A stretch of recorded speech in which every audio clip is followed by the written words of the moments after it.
ఎందుకు ఇలాంటి పరిస్థితి వచ్చింది? ఎందుకు ఇలాంటి పరిస్థితి వచ్చింది? ఎందుకు ఇలాంటి పరిస్థితి వచ్చింది? ఏంది నేనేనా ఇట్లా? నేనేనా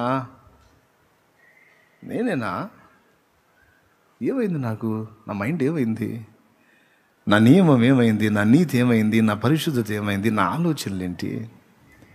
నేనేనా అని హృదయం గాయపడిపోతుంది. నేను చెబుతున్నాను, నువ్వే.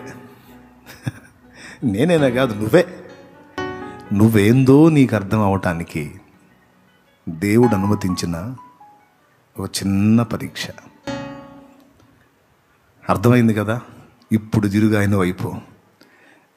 నేను మంచి అనుకున్నాను, సౌలు కంటే నేను యోగ్యుడిని అనుకున్నాను. కాదు, సౌలే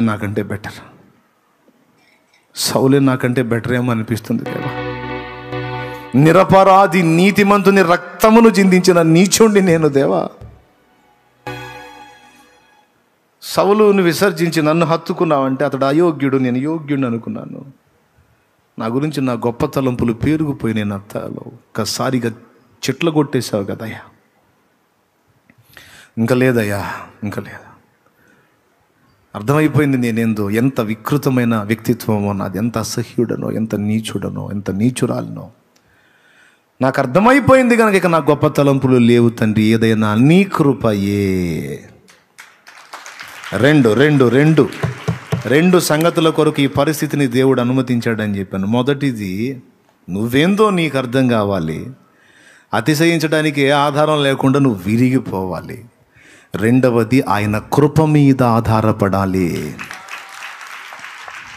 కృప దగ్గరకు రావాలి. నువ్వు నోరు మూసుకొని ఎచ్చులు పడకూడదు. ఇక పర్వాలేదు, అసలు నేనెక్కడ, వాళ్ళందరూ ఎక్కడ, అసలు నా లెక్క వేరు.